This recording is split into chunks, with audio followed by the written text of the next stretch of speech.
Hey guys, welcome back to the channel where I cover missing persons, unsolved cases, crime news, and more. Well, I had to take a little bit of time because Thursday was the sentencing, which was yesterday as I record this on Friday night, was the sentencing for Leilani Simon in the murder of little Quinton. And I was very, very hopeful that this judge would give Leilani life without the possibility of parole, but that's not what happened. And there's a lot of things during the sentencing that really bothered me. I'm not going to play the entire thing because it's like 2 hours. You know how these sentencing things go. They're very long. I'm just going to play some bits and give you guys my input on them. And I obviously and always want to know what you guys' thoughts are. I'm disappointed that I did not get to cover the trial more. Because at the same time, Sarah Boone's trial was going on. And I had a different work schedule. So October was crazy. So let's jump into the sentencing. Like I said, I'm not going to play the entire thing. I'm going to try to make this, not too long. So let's do it.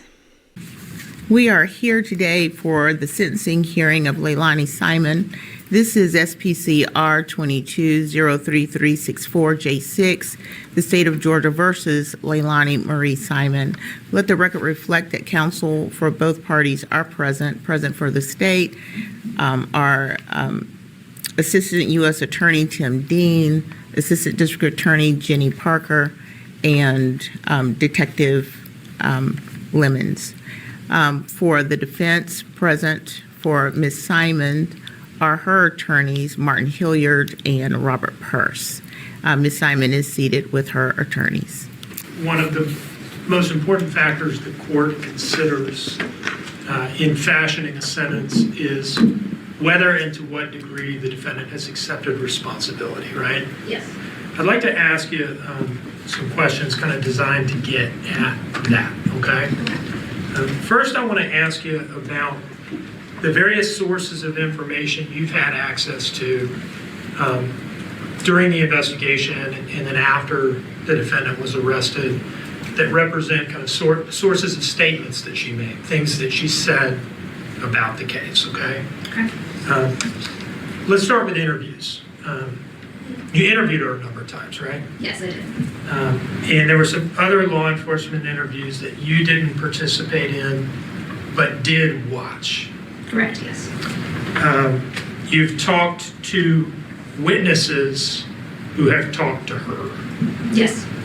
For instance, Melanie Bowling, Yes. Billy Joe Howell, the defendant's mother. Yes. You have seen the news interview that she did during the investigation. Yes, I have. And have you also monitored her communications from the jail during the time that she spent there between her arrest and the trial? I have. Listened to many of her phone calls from the jail? Yes.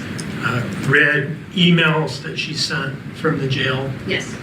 And read letters that she exchanged with a pen pal, right? Yes. You've also watched some video recorded, like video visits that they can do? Yes. Sort of like a FaceTime type thing? Yes. Okay. So you've seen her talk a lot. I have. You've heard her talk a lot. Yes. Those various statements have included some stories about that night, right? About what happened or what might have happened. Yes, they have. Let's talk about the abduction story. Tell us about the abduction story or stories. Yeah, so that initially started on October 5th. That was the initial story that she came up with was Quinton was abducted by Bubba. And was there a version of the abduction story at some point that involved not Bubba as the alleged kidnapper, but strangers, unknown strangers? Yes, on that first day after we had confirmation from the FBI office in Augusta that Bubba was most likely not going to be involved, she started mentioning, random vehicles that had followed her throughout the night or had stopped in front of her house, just trying to cast suspicion on those. What about Michelle McCarta, Quinton and his siblings' babysitter? Did she ever feature in any version of the abduction story offered by the defendant? Yes, there's a few times where she tried to say that possibly Michelle McCarta was involved. So as to the abduction story, it's taken various forms. Bubba took him, maybe a stranger took him, maybe Michelle took him, right? Correct. There's also a story, or maybe multiple versions of variants on the same story, alleging that Danny was involved or Danny did it or something along those lines. Yes. Can you tell us about that story or stories? Yeah. So the Danny possibly being involved started shortly after Daniel left. That was brought up in a text message to Savannah Solomon on October 24th and during our interview on the 31st of October. It's also been mentioned a number of times in our jail calls, just various versions of that story. It has included the claim that Danny was actually the one at the dumpsters at 1:20 or so in the morning on October 5th, right? Yeah, that was the story from October 31st. Is it wasn't her at the dumpster, it was actually Daniel. There's also been a different version from her in which she suggests that, actually, no, he threw him in some other trash receptacle on his way to work after the sun had come up, right? Yes. And so as to Danny, two different versions of the Danny did it story, right? Yes, it is. And the family still wants people to believe that Danny did it and not Leilani. Okay? They still want to throw that crap at the wall. Danny had nothing to do with Quinton's disappearance or murder. He was at work, and there's video that shows as soon as he heard that Quinton was missing, he took off like a bat out of hell to come home to help find Quinton. Danny was at work, and he had nothing to do with Quinton. At some point, did she try out something that I'll call the bathtub theory on you? Yes. Tell us about that. So in her final interview on November 21st, she did mention that possibly something happened to Quinton in the bathtub. That one was shortly, discarded as an untrue, theory, based on the fact that Paul got home after the bathtub. All sorts of other parties can confirm Quinton was still alive after he took a bath. All right, so I'd like to ask you a couple questions about all these different stories, things she said, things she didn't say. First of all, as we talked about, some of these stories involve her kind of casually accusing other people or implicating other people, right? They do, yes. Did you ever hear from her any reluctance, apprehension, or hesitance about throwing these other innocent people's names out there as potentially being responsible? No. Now, remember in the news interview, and I think in the October 12th interview with Special Agent Snyder and Special Agent Solomon, she said some things about being willing to take responsibility if it came to light that she was the one who had done this, right? She said that, yes. In all of these statements of hers that you've listened to, the interviews, things witnesses have told you she said, jail communications and so forth, at any point, has she ever actually accepted responsibility for what she's now been convicted of? No, she hasn't. And she likely never will. Leilani is selfish. She doesn't care about anyone but herself. And all she wants is to be loved. For that whole video that she did, that she was going to unalive herself, okay? The big S. and she wussed out, but the whole crybaby video, and if you guys like, I will show that, if you don't recall seeing it during the trial. And she's like, oh, she's trying to win the Oscar or something. But the bottom line is, she only cared about whatever made Leilani happy.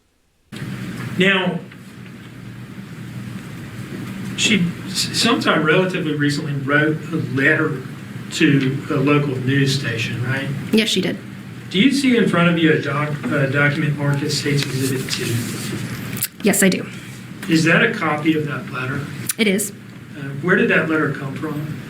It is from the WTOC website, and it's signed by Leilani Simon at the bottom. And WTOC website is they're a respected news organization, and they're posting it saying, this is a letter she sent to us. Yes. Right? Your Honor, I would offer this into evidence as State's Exhibit 2. Any objection? No objection, Judge. States Exhibit 2 is admitted. What's the date of this letter? September 2nd, 2024. So a little more than a month before trial, maybe 5 weeks before trial. Yes. Now that this has been admitted into evidence, could you just read it for us? Sure. WTOC, there is no factual evidence against me, none. As in no concrete, without a doubt evidence. All the state has is speculation based on circumstantial evidence. Nothing, however, based in fact with undeniable proof/evidence. This is what the state doesn't have. No DNA evidence, no forensic evidence, no eyewitnesses, no murder weapon, no camera/video evidence, no time of death to prove I was at home during tragedy, no cause of death, no proof of any previous abuse to Quinton or other children. I understand if you're skeptical of what I just wrote, but I assure it's the truth, it's fact.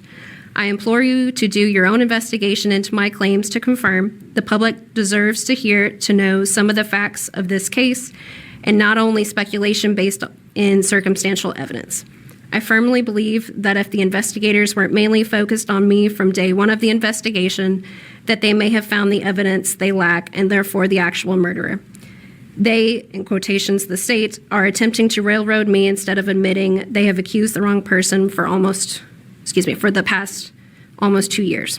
Leilani Simon. What a joke, you guys. And I'm sure WTOC, I'm sure their staff was like, whatever. And while it's nothing about Quinton's murder is a laughing matter. But Leilani's crap, well, that's a whole nother story.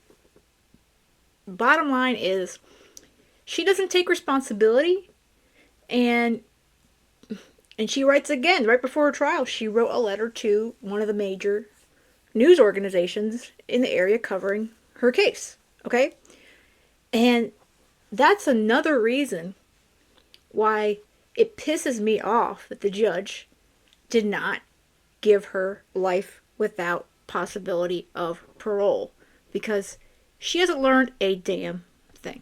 Thank you. Now, is it fair to say that in that letter she's kind of holding herself out as like a detached commentator upon the state of the evidence and not like, the person who was there and threw him in the dumpster and knows exactly what happened? Yeah, I would agree with that. Has she maintained a long-running pen pal relationship with a child molester incarcerated in the state of Wisconsin? Yes, she has. Can you tell us a little bit about that? I'm not sure the exact start date. It was well over a year ago when they began communicating, and they regularly send letters to each other. They refer to each other as husband and wife. And more recently, has she begun having like video visits, remote video visits with a convicted felon from the Boston area, a man? Yes. Can you tell us a little bit about that, please? That's one of the more recent ones. He's an individual that reached out to her saying that he wanted to be friends with her and gives her money on her books, and they have started video visitation.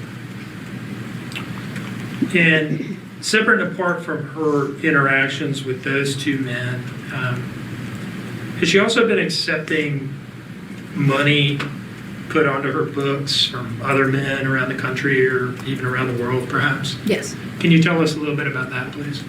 There's been a few throughout the last 2 years. The most recent one, the one that she began video chatting, that's one that's saying he's going to regularly put money on her books. So based on the on your review of the letters, the video visits, maybe phone calls as well, does she seem to be enjoying and encouraging the male attention that she's received since being arrested? Yes, she does. Now, I'd like to ask you a couple questions about the impact of Quinton's murder on the community. Okay. As the lead detective for the Chatham County Police Department, have you had the opportunity to get a sense for the community impact of this case? I would say so, yes. And can you tell us a little bit about that? I know my office, as well as the district attorney's office, has received phone calls from people thanking them and us for, finding justice and finding his body. I've had several people reach out to me to say how much it means that we were able to find him, really more than anything. People in the community took an interest in this case, right? Yes, they did. And a lot of people seem to have come to care about Quinton that never even met him. Is that fair to say? Yes, it is. Quinton was like a little brother to me. Quinton meant a lot. Just seeing him smile every day, waking up next to him, he would stay at the house a lot. Missing him every day, not waking up to see Quinton, not being able to go get Quinton no more. It's a lot. My family loved him a lot. I missed him walking around the house with cheese in his hand saying bubbles. I miss him just lighting up the room. I miss looking at his little bow legs just run across the kitchen. Just hope he gets justice. Let me ask you this, and this is not something that we've talked about before, but it does occur to me to ask you the question. If Leilani had just come to you and your family and said, look, I can't handle all three of these children, will you take this one? What do you think your mom would have said to that? My mom would have took Quinton in a heartbeat. There would have been no hesitation. Quinton, it was like he was blood to us. It was a connection with Quinton. It was a connection with all the kids. But Quinton, my mom would have never said no or nothing. She would have just took him in a heartbeat if she could have. So this is the babysitter's daughter. She really is the one, besides, of course, law enforcement, that spoke for justice for Quinton and how much he's missed. And it's sad that his real family, his flesh and blood, did not love him as much as the babysitter and her family. All right, turning to the defense, Mr. Hilliard, Mr. Purse. I'd like to call Paul Simon, Judge. Okay, is Mr. Simon present?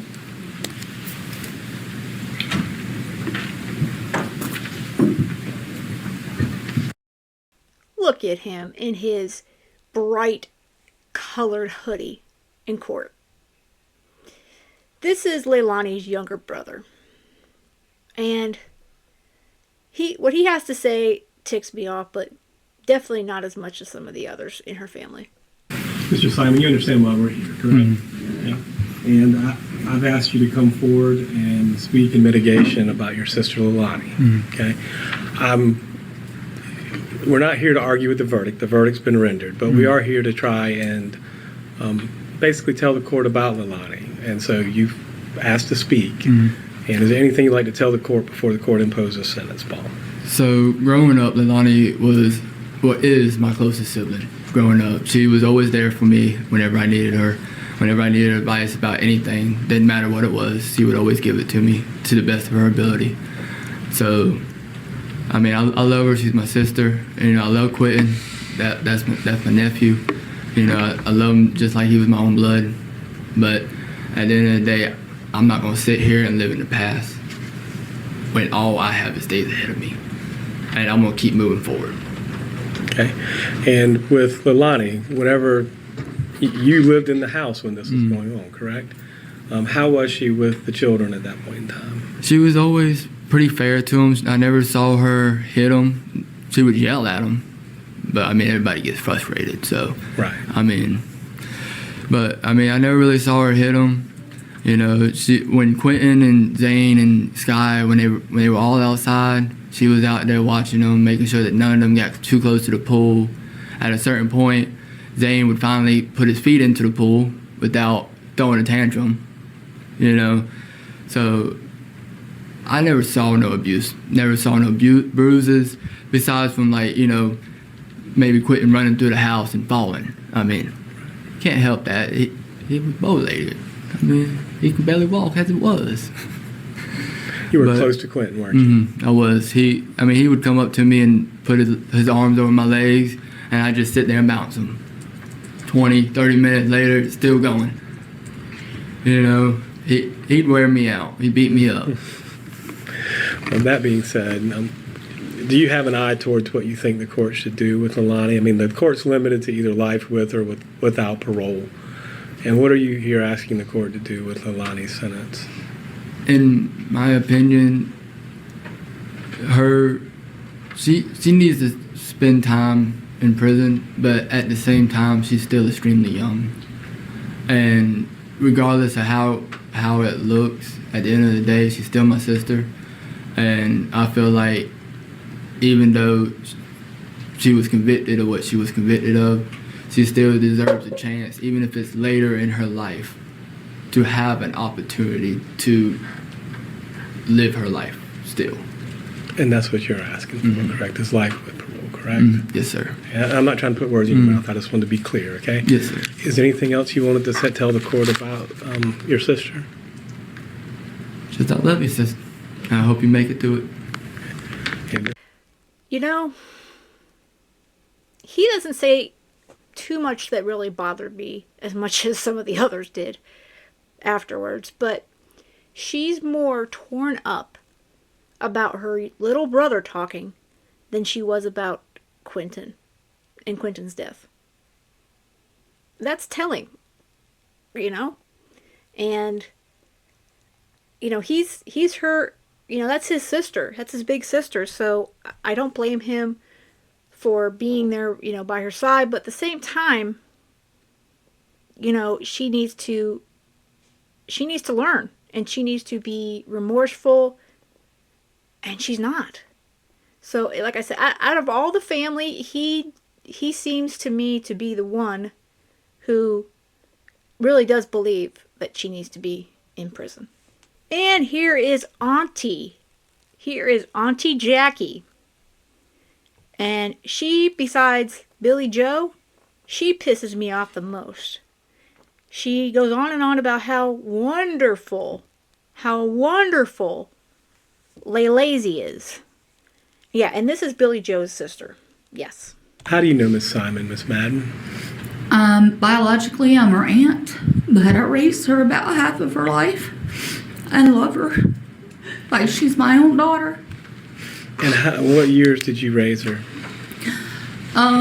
From 2002, till she was about 9, and then she went to live with her mom, and then again when she was 11. Until about when? That was a little better than a year, and then she went back to stay with her mom. Okay. And during that time frame, tell me what you remember about her. Oh gosh.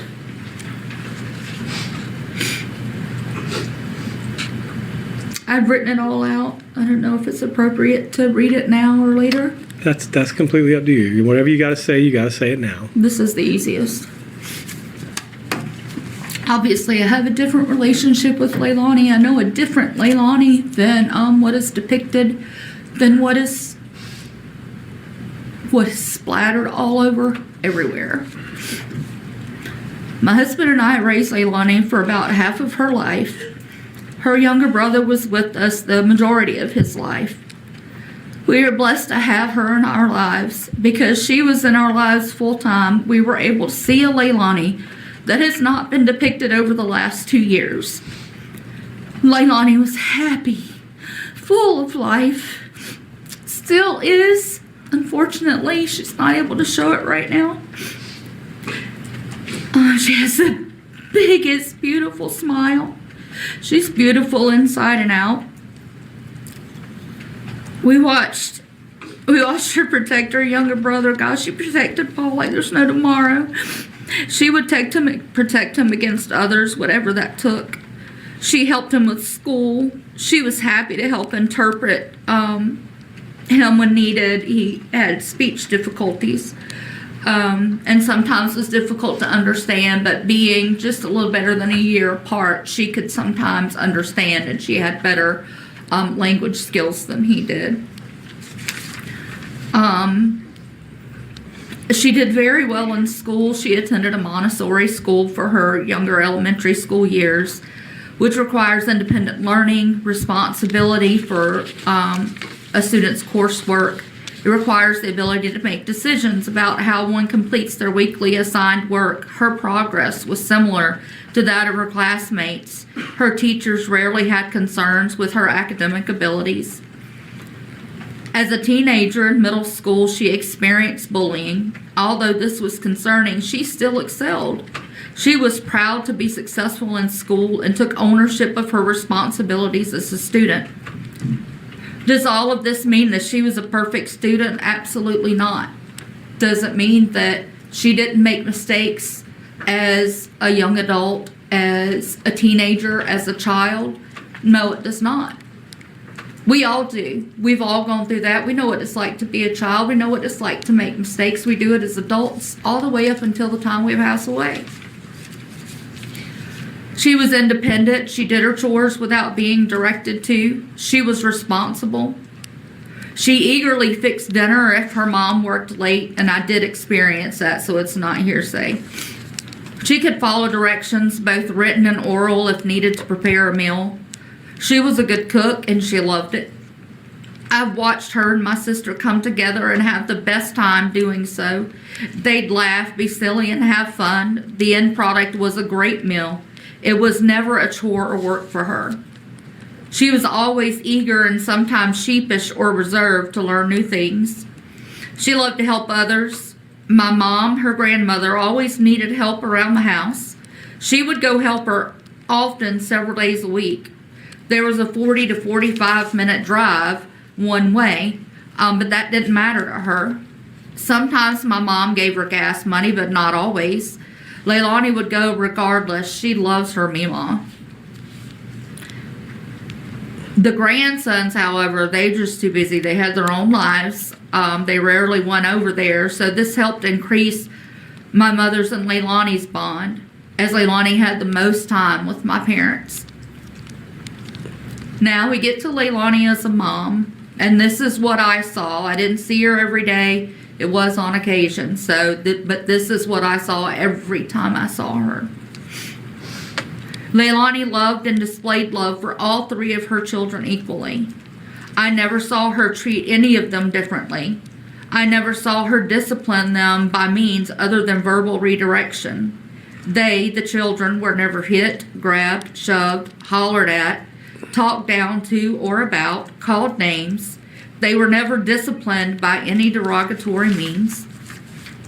The children were clean within reason. They're boys. Boys are dirty. They do it quickly. Boys climb. They fall down, and sometimes they fall up. They play hard and sometimes rough. All of these things make for dirty boys who often have boo-boos, owies, and bruises. I've raised 3 of them, so I'm very well versed in that. They weren't filthy in a manner upon which they appeared uncared for or abused. The boys were healthy in appearance. I never saw them malnourished or starving. Quinton, though, with his beautiful soul, beautiful smile, and lovable bow legs, loved food. He always tried anything new without hesitation and liked most of it. He was a happy child, and he loved to eat, and it was never because he was unfed. That boy just loved to eat. I speak a lot of the boys because I had the most time with them. We only had 5 months with their sister due to this tragedy. The little I saw of her with her mom, she was completely in love with her. She was so proud to be her mom. She was proud of and loved all 3 of her children equally. She never treated any of them differently, even when they had extra challenges. The oldest definitely had extra challenges and could be a little difficult to take care of sometimes. Of course, she had experience with that too because so does Paul. He was diagnosed with autism when he was a young child. So we had lots of challenges there. There's a lot of conversation in and out of the courts displaying Leilani as a monster who mistreated and neglected her children, especially Quinton. I never saw neglect, but she would pass off some of their care onto others from time to time. The children never resisted going to or with their mom. They loved her and loved being with her. Regardless of what the media and testimony says, I have seen the children go into hysterics upon drop-off at the babysitter's house. This happened the day after Sky was born. We were instructed to take the kids over there. When we did, immediately I pulled up in the driveway and both children went to crying. No, no, no, they said. No, and cried the entire time as I dropped them off. It broke my heart. Literally broke my heart that I had to leave them there knowing that this was not the place they wanted to be. And we don't have a long-term relationship with these children. They see them every day. We don't. We see them 3-4 times a year, and that's it. But they didn't want to stay there. They wanted to go back home with us. The last time I saw Quinton,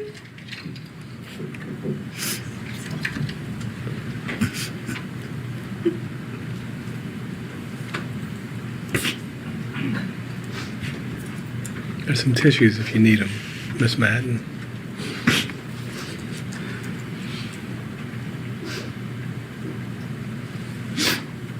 the last time was as Miss Carter's daughter. I don't remember which one it was when I dropped them off. She was taking Quinton into the house. He was the last one to go in, and he was just looking at me crying with his hands out, wanting not to go, to come back with us. That is the biggest heartbreak I will live with the rest of my life.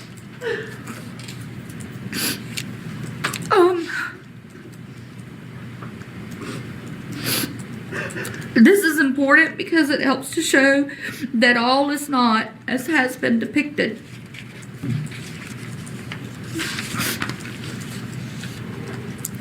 All of this may seem that I'm biased or expressing or portraying Leilani as a completely different person than she is perceived to be. I'm not biased. I will tell you when you're doing wrong. Ask my sister. We have fought battle after battle after battle over the years over Leilani and Paul.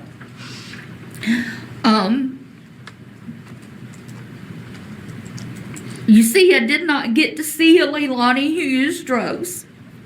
I've heard she did, but I never saw any evidence of it.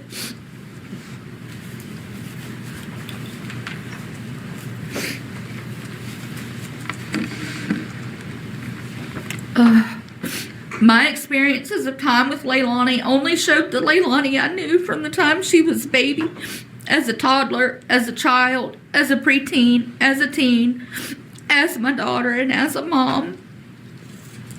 None of which was abnormal. It was all the normal things you would have growing up in life.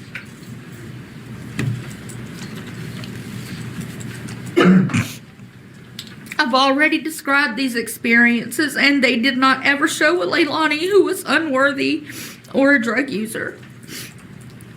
When Leilani moved in with her mom, my love for her never changed.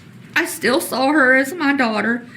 Sadly, for me, I chose to simply be an aunt. I chose to let my sister and her mom, chose to let my sister be her mom, not by blood, but by love, care, support, bond, and everything a mom is supposed to be. I knew I had to do this, otherwise Leilani would not get to truly form that bond that she and my sister needed, wanted, and were blessed to form. This was the kind of bond, a beautiful bond, that I saw with Leilani and her own children. I do wish, though, that I had maintained a better bond with her that showed her how much I loved her, because I do. Fast forward to October 5th, 2022. This date and the events and news to follow completely cripples my heart. I searched and searched for a way to describe my feelings about the loss of our precious, loving, beautiful Quinton. After a while, I finally figured it out. I was crippled, completely crippled. Crippled with fear of what was to come, anxiety, uncertainty, lack of understanding and comprehension of how such a thing could happen in our family. After all, as they say, this is what you see in the movies. Hurt, sorrow, dismay, anger. I was and am angry at the fact that drugs caused the tragedy to happen in our family. Drugs took Quinton and Leilani from us. Quinton will forever be in my heart, my thoughts, and loved by me, but his life, his body, his love will never be seen or fulfilled due to the influence of drugs. As for Leilani, her life will never be the same. Angry that even though Leilani and Danny were both present in the room with Quinton and the other two children, only Leilani was charged and convicted with the murder of our precious little Quinton. Angry that there's no evidence provided by the prosecution or otherwise presented during the trial that 100% proves that she was the one who murdered and disposed of Quinton's body. Angry that they both, Leilani and Danny, provided a setting that was dangerous for the children. They both used drugs. They both were under the influence on October 4th and 5th. Both parents, whom had altered abilities to provide proper care for these three children. Drugs led to two parents with altered abilities to function with clear and responsible behavior, rational decision making, that caused the death and loss of our Quinton. Angry that drugs took away Quinton, his siblings, and Leilani from our lives, from our family. Therefore, the only way to simplify the way my head and heart could process this into a single definition was, it's crippled. This will never go away. Now, all of this said, do I think there should be consequences for Leilani? Absolutely yes. I do feel that she needs counseling. I do feel that she needs to complete a long-term multi-step drug rehab program. I do feel that she needs to complete multiple parenting classes.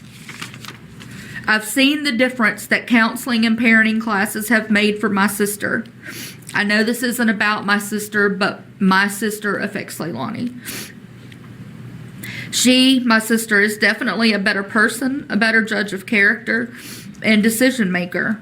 I struggle to say jail time for Leilani because my heart struggles.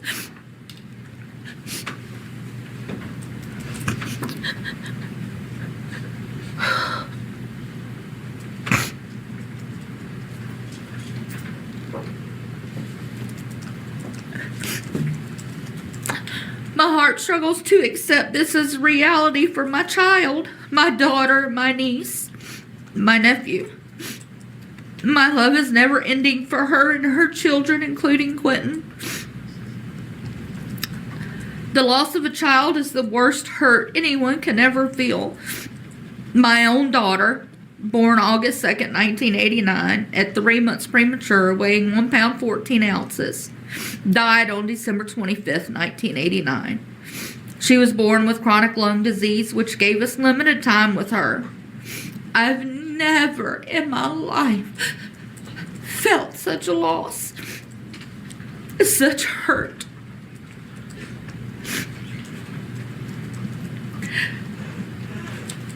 I bring that up because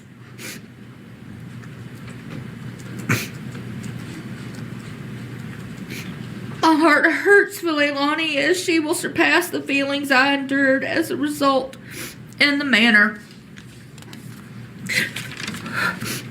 which she lost her son. This will be a permanent imprisonment for her. It'll never go away. It'll eat at her the rest of her life. Whether she is responsible for this or Danny is responsible for this, it doesn't matter. She has lost her son. She has lost her 3 children. No matter if the other 2 are alive or not, she has lost them. And she will never be able to get over that, ever. Oh boy. This woman, this aunt really pushes my buttons. Again, the Leilani she knew is not the Leilani that's been the last few years. And her blaming drugs for Quinton's death, bullcrap. It is Leilani and Leilani alone that killed Quinton. And it makes me sick. It makes me sick that this family is still trying to throw Danny under the bus. Danny didn't do a damn thing except for care about those 3 children. Did he do drugs and do things he shouldn't have done? Yes, he admitted that. And he has gone to improve himself, as he stated on the stand, but he had nothing to do with Quinton's death. Nothing to do with it. And I feel for her that she lost a child, and it was the worst feeling in her world, in her life. But she is failing to see that Leilani did not and does not feel that way about Quinton. She didn't love Quinton. It's obvious. Because if she loved Quinton, she would have been more upset. She wouldn't have gone outside and drank beers, smoked, gone to Tybee Island and partied with her mom. So many things she wouldn't have done if something had truly happened to Quinton, whether her fault or not, and she truly felt awful and remorseful for it. She doesn't give a crap. So what this woman is saying is not the Leilani that is today. And it's horrible that she can't accept that. This will torture her for the rest of her life. As a Christian, I have to forgive her, and I wholeheartedly do. It is not because I'm a Christian, it's because I do.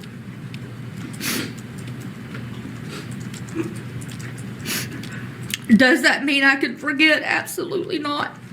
Does it mean it won't hurt? No. Does that mean it changes the situation and the blame? Absolutely not. I do blame her and Danny. Only the 2 of them know what happened that night. The horror that resulted lies on both of them. One is just as guilty as the other, and both should suffer the consequences. The Leilani that I described in here, the Leilani that I know, is not the Leilani that would take the life of her son, that would do this horrible thing. So now we are on to Billy Joe. And she also really is going to annoy you, but I don't know which was worse, the aunt or Billy Joe. I know drugs has taken and had a huge impact on our entire lives. Even as Leilani's childhood, I failed her as a mom. I allowed addiction to take over my life at a young age. And you and your brother were just babies. And you lived with my sister. And I made sure you were okay. And through those times, it was still really hard on you because you wanted your mom. Just like I know they're going to want their mom.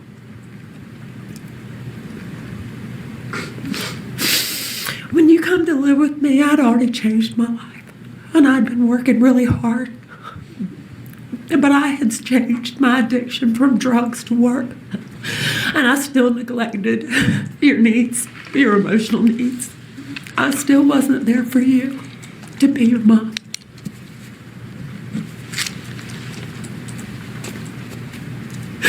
My decisions have played an impact on things that have happened in your life. And there's absolutely nothing I can do to take it away. But I'm working every day, Leilani. Every day between counseling and parenting classes and taking other classes. Because I want to be better. Because I have to believe that it's still not too late. And that we still have a chance. Regardless of what it looks like. Quinton and the other children changed my life even more. And I was so afraid for you that I never let you fail. I always just scooped right in and fixed everything. Which wasn't good for you. It didn't allow you to grow and to be able to make good decisions for yourself. I do take accountability today. Because I should have been a better mom and a better grandma. I should have seen something.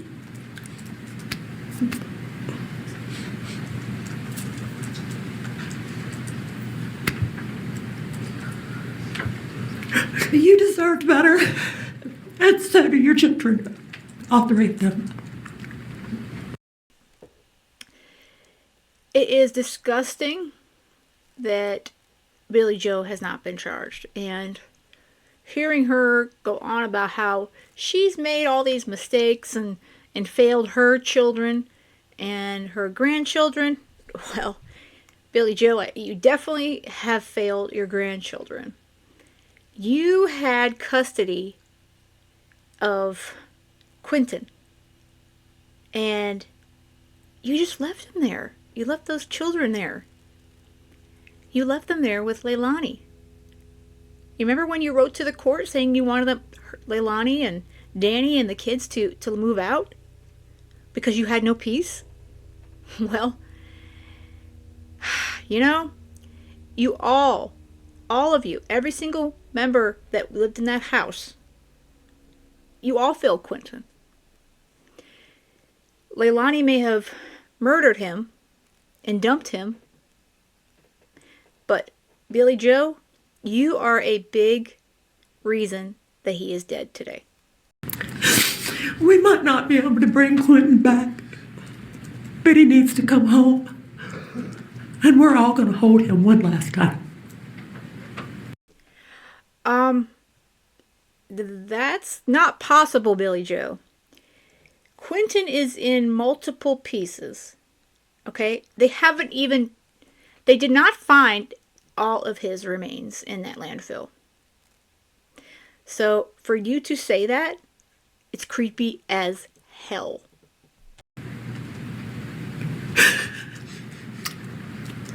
I just want to make it better, Leilani, and I don't know how. All I can do is be here for you and answer every phone call.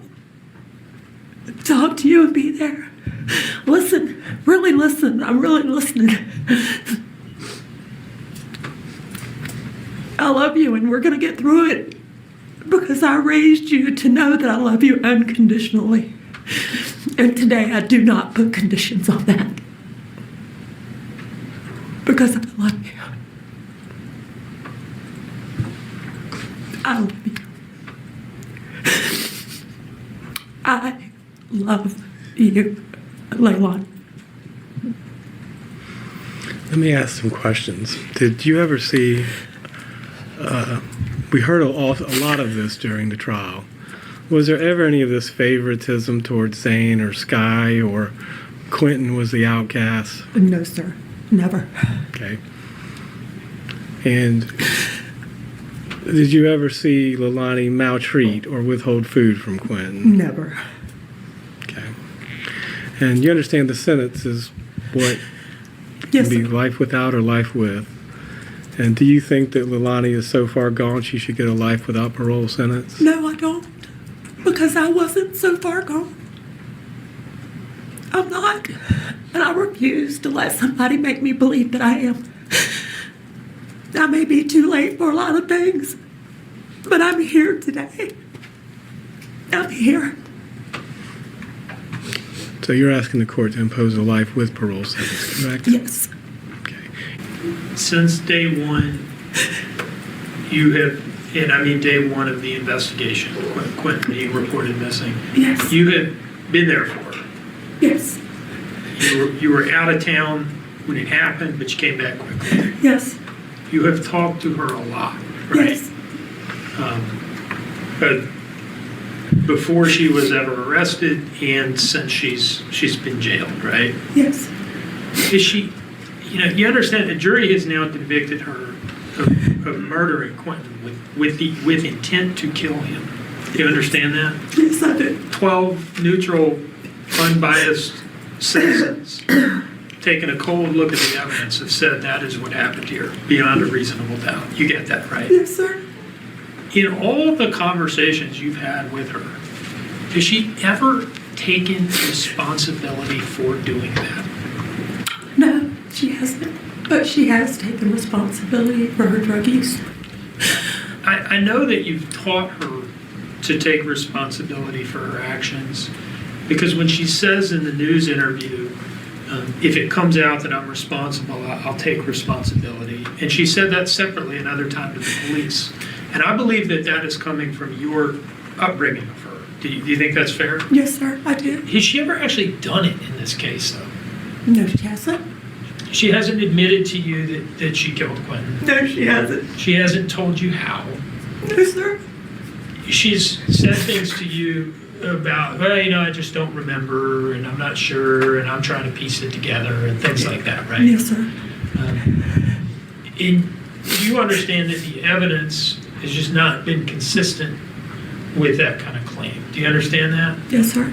That, evidence shows that she made this very calculated drive to the dumpsters, scattered rice cereal in her car, drafted a text message to Danny about what she was supposedly doing on that trip, getting Oragel, told a bunch of lies about it to the police, right? Yes, sir, I watched the trial. And none of that is consistent with her just not knowing what happened. Would you agree with that?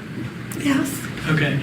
But even still, despite all the conversations you've had, and despite you being her mother, the person that she had to confide in, she hasn't even taken responsibility privately in confidence to you, has No, she hasn't. Is that frustrating to you? Yes, it is. Do you wish she would just come out and admit to you as her mother what Yes. Yes, I do. That was really good on behalf of the prosecutor there. Leilani, she has yet to take responsibility. And again, they want to throw Danny under the bus. And if we're playing truth here, this woman right here, Billy Joe, is also responsible for leaving the children with Leilani. So the blame is not just on Leilani. She did the act, and she got rid of his remains. But Billy Joe, she is almost just as guilty in my mind. Ms. Simon, we've come to the place where you have the opportunity to testify if you choose to do so. Do you understand that? Yes, ma'am. Do you still have the right to testify, and you also have the right not to testify? Do you understand that? Yes, ma'am. No one can make you testify. And whether or not you testify or make a statement is solely your choice, not your attorney's choice, but your choice. Right. Do you also understand that if you choose to testify and you take the stand, then the state will have an opportunity to ask you questions as well? Yes. And you understand that we are at the point where there's evidence in aggravation and mitigation, and all of this I will consider in determining the sentence today. Do you understand that as well? Yes, ma'am. Ms. Simon, do you wish to testify? No, ma'am. if that doesn't piss you off, she has nothing to say for herself. She has nothing to say about the death of Quinton. Yeah. This entire sentencing hearing, once it hit the defense, it just continued to aggravate me. It basically pissed me off. And of course, the judge's, ruling for her sentencing, that just was like the cherry on top. In Ms. Simon, you've heard the discussion that's going on right now about Quinton's remains. Yes, ma'am. And there was a hold placed on the release of the remains in case there was any further testing that needed to be done. And that request was actually made by the attorneys who originally represented you. You understand that? Yes, ma'am. Okay. The release will happen, but we want to make sure that's what you would like to do. Would you like for his remains to be released to the family? Yes. Most specifically, my brother, who's here today, Paul Simon. Paul. I would like him to be the one that they're released to. Okay. But you agree to have the remains released? Yes, Mr. Hillary spoke to me about it on Sunday when he found out about it. I waited until yesterday so I could think about it. Mm-hmm. But my son's been through enough. Your Honor, he's been through enough. Okay. And Wow, that's a loaded one. Well, Quinton has been through enough, Leilani. And it's sick that you have a say in it. Although, I understand how that works. But to say he's been through enough, he has. And why don't you unburden yourself and seriously just tell the truth? Because that's what Quinton would want. But I don't know if she's ever going to do that and ever admit to anything. I'll start with the big picture of what the evidence shows, both through the trial and then the evidence that we've added today. Just, a few simple bullet points here. The defendant didn't like Quinton.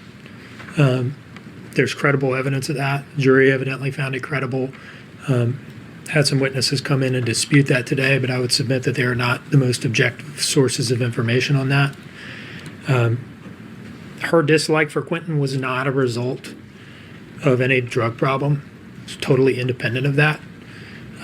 If you combine the testimony of Melanie Bowling and Talia McCarta and Michelle McCarta, it spanned his entire life.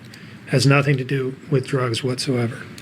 She murdered him, and the jury has found that she had the specific intent to kill when she did so. And this sets this case apart from cases in which the jury only makes a finding of guilt on felony murder, but acquits on malice murder. This jury did not do that. And there's a great deal of aggravation. Some of the aggravation is charged as independent offenses, concealing the death and false statements and false report of a crime and so forth. Some of it is not. The aggravation includes her covering it up in a deliberate, calculating, and very manipulative way.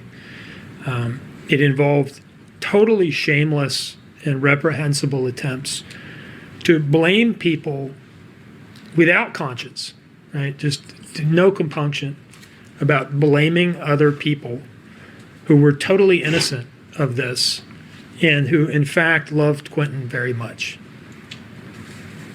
She behaved in a way that shows a total lack of remorse, both during the investigation, when on day one she's asking Paul, hey, do you got some weed to smoke when we get home? On October 18th, when the police have announced that they're about to start searching for Quinton's little body in the landfill, she's out at Stingray's getting drunk and flirting with the waiter in a continuation of what we talked about at trial as to kind of what the theory was here, that a lot of this had to do with her need for male attention. This seems to have continued. She behaved in a way that shows absolutely no remorse and no compunction about what she did during her pretrial investigation and during the trial itself, as we've tried to show here today. Even to her mother, her closest confidant, who taught her to take responsibility for your actions, which is something that Billie Joe Howell, has done. I mean, she did it here today. She talked about all of her missteps and how she pulled herself out of them. She took no responsibility even to her mother, who taught her those things and was her close confidant. It's one thing to not admit to the police what you did and not take any responsibility to the police. It's kind of another thing to treat your mother, whom you claim to love so much, the same way. The upshot of all this is that she just doesn't seem sorry at all. She really doesn't seem sorry. She seems sorry that she got caught. She seems sorry that she had to stand trial. She seems sorry that she's going to go to prison for a long time. The only question here is whether it's forever for her. But she doesn't really seem sorry about what she did. If she had been sorry about this at any point, there were a million off-ramps. After killing Quinton, she could have just not thrown his body in a dumpster. We get these abusive head trauma, child homicide cases. Typically, the fact pattern is the perpetrator does the thing, they do the act, and then they just say to the police, "Oh, I found him in the crib like this, and I don't know why he's not breathing," or there was some sort of accident or something like this. She could have played it that way after killing Quinton. She could have. So that's like off-ramp number one, is just don't throw him in the dumpster. Don't do that. And at any time, she could have stopped telling lies, just refused to talk at all. Certainly didn't have to blame anybody else. She could have just said she didn't know. Certainly didn't have to blame like 3 or 4 different people. So she doesn't seem sorry at all, and she's taken no responsibility, and she seems to sort of think that she's kind of at least playing as though she's the victim. I would ask the court to look at this letter to WTOC and really read it, in which she's playing the role of like a detached commentator evaluating the evidence, and she'd sure love to know what happens, but the problem is she just keeps running into these gaps in the evidence, and that's really frustrating to her because she wants to know what happened. And it's just so infuriating and bizarre because obviously she knows what happened because she's the one who did it. It is bizarre, it is infuriating, and it is quite frankly insulting to everyone's intelligence, and really makes a mockery of the process. There's been this effort to blame it on drugs and mental health issues. Mr. Hilliard is too smart and savvy and experienced to try to do that directly, because I think he knows that's. You don't come in and say, "Judge, it was the drugs." But some of the witnesses maybe don't have that level of experience and were willing to just say it was the drugs. The drugs did it. To medicalize it, to kind of shift responsibility from her onto her conditions or these substances. Lots of people have tough upbringings. Lots of people take drugs. But very few of them kill their own child. We're familiar with words like homicide, killing somebody else, suicide, killing yourself, fratricide, killing your brother, or biological, or your brother in arms, even infanticide. There's a word for this, the court may or may not know, filicide, killing your own child who's not an infant. A lot of people don't know that word, and the reason a lot of people don't know that word is it just doesn't happen often. It is a heinous thing to do. So heinous, in fact, that people do it very infrequently. And that's what she did. The drugs did not do that. I'll point out something about the drugs in this case. It's easy for people to get up there and kind of say without really examining like how this would work or what this really means is, the drugs caused her to do it. Let's look at the substances that she was on that night. Cocaine, Percocet, marijuana. none of these substances are the kind of substances that are going to induce like a psychosis and essentially turn you into a different person or make you do something that you have no control over.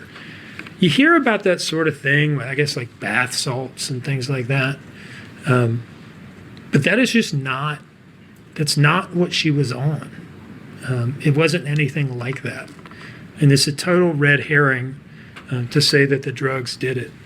What she did to him was something that was inside of her already.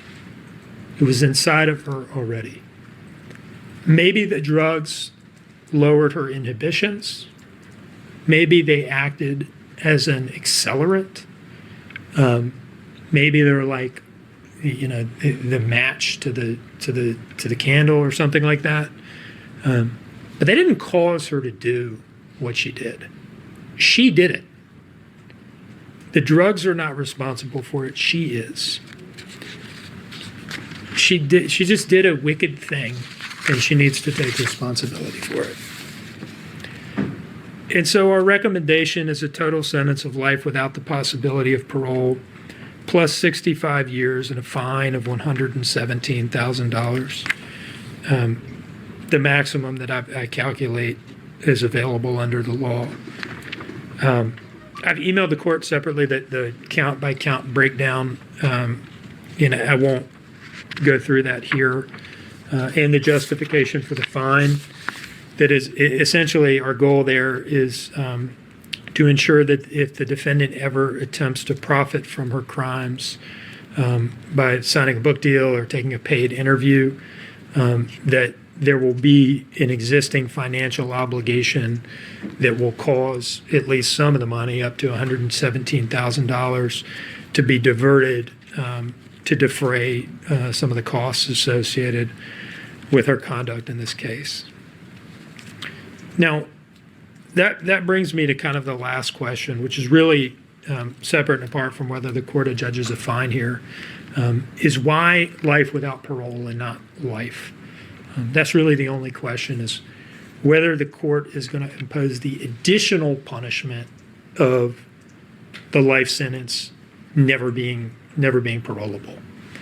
And it's a reasonable thing for the defense to say, gosh, life is a serious sentence. 30 years before you become parole eligible is a long time. And that's true. And we are here asking the court to go above that and to impose the maximum. And I'd like to kind of defend why and argue why. When we talk about sentencing, we talk about the principles of punishment. There are a number of them. We learn them in law school, and they come up in sentencing arguments, and Mr. Hilliard has gestured at some of them, rehabilitation and things like that. And I'll just kind of walk through these.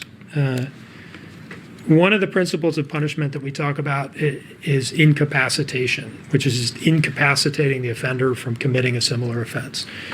Somebody is so dangerous, they just need to be locked up to keep them off the street. Now, can I say that incapacitation, the need for incapacitation, justifies the additional sentence of life without parole here? Not really. I don't think that principle of punishment is a justification. That she's so dangerous that life with the possibility of parole is not sufficient.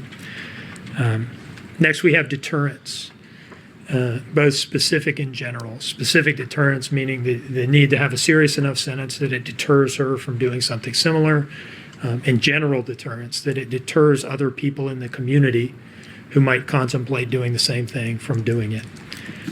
I don't know that that's really in play here either.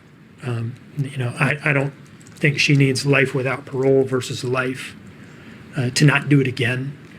And I don't know that there's anybody out there who's contemplating killing their child who's going to go through with it if she gets life without the possibility of parole, but won't go through with it if she gets life without the possibility of parole. And then we have rehabilitation, the need for rehabilitation. I cannot say that there's no chance she could be rehabilitated, that she's totally beyond rehabilitation. I think the court could reasonably find that. I think there's a lot of evidence here that she is incorrigible. But I can't say for sure that after 30 years, she's so beyond the hope of rehabilitation that she has to stay in on that basis, that she just can't be rehabilitated. And so where we end up is at the last principle of punishment that I know of, and that is retribution. Punishment because you deserve it. A harsh punishment because you deserve it by virtue of what you did and how you acted. Not dressed up as being, towards rehabilitation or towards deterrence, but just punishment as a matter of moral desert. This sometimes gets a bad rap. I've heard it described as the least morally defensible principle of punishment. That somehow punishment dressed up as being for rehabilitation or being for deterrence is somehow morally acceptable. That punishment simply because you deserve it, because of what you did. But I don't think that's right. I don't think that's right. For one, it is the principle of punishment that, to the state's view, most lines up with the average person's intuition about what punishment is for and their concept of justice. That it is actually okay and right and good to punish people harshly simply because they deserve it and not justify it further. You have to get really educated to learn that universal moral intuition is actually a bad thing or somehow wrong. Now, we sometimes kind of accept that what people say about retribution, retributive punishment, is true, that it is less defensible than the other principles of punishment. But there's not a consensus on this. That is actually not the consensus view. There are a lot of very smart academics and legal philosophers who continue to defend and make the case for retribution. There's an article by a legal academic, Dan Markle. He's a professor at Florida State Law School. Coincidentally and tragically, he was actually murdered himself. But he wrote on retributive punishment. In a 2011 article that I found, he talks about how it has both a communicative function and an expressive function. That punishment, retributive punishment, because you deserve it, a harsh sentence, just because you deserve it and you did a really bad thing, communicates to the defendant the seriousness of what they did and society's lack of acceptance for it. And it performs an expressive function too. It communicates to the defendant the seriousness of what she did, and it forms an expressive function. It expresses to society how seriously the court takes behavior like this. And I've got some long quotes in here from these articles. I think I will not read them. I think I will just kind of restate that in my words. Another way of saying this is that a severe sentence, here the harshest one under the law is what we're asking for, sends a message to both her and to the community. And she needs the message. Quite frankly, she needs the message. She doesn't get it. She needs to receive a solemn statement from the court that for an offense like this and for aggravating circumstances like this, the only punishment that will do, the only punishment that will adequately get through to her the seriousness of what she's done and just how unacceptable her actions are, is the maximum sentence under the law. That appears to be, at this point, the only thing that the court can do to try to get through to her. This letter to WTOC is dated September of this year. She still doesn't get it. And the court should send her a message. One, this is nonsense. And two, you deserve the most severe sanction that the court can lay on you. The court should send the community a message too. To the people that cared about Quinton, who knew him during his life He was a child in their lives, and to people who came to know him only after the defendant killed him. And why do these people care about him? Simply because he was a child in their community, and that is enough. The court should send a message to them that their intuition about how monstrous it is for a mother to kill her own child and then act like she acted in the aftermath, and what the price tag for that ought to be, that intuition that they have is entirely correct and is shared by the justice system and by the court, which is really their justice system and their court. Thank you, Your Honor. The state believes what we all believe. She deserves to spend the rest of her days in jail, in prison. And it wasn't drugs.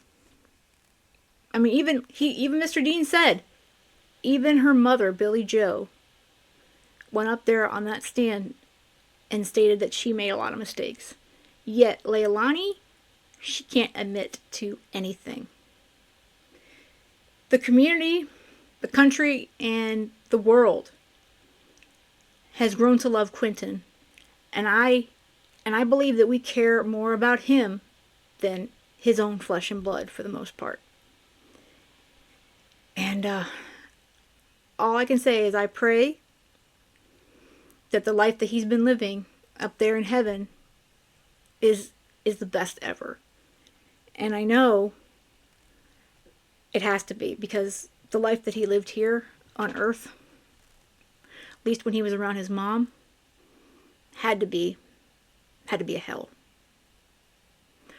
All right, guys, I hope you have a great rest of the day. And most of all, stay safe.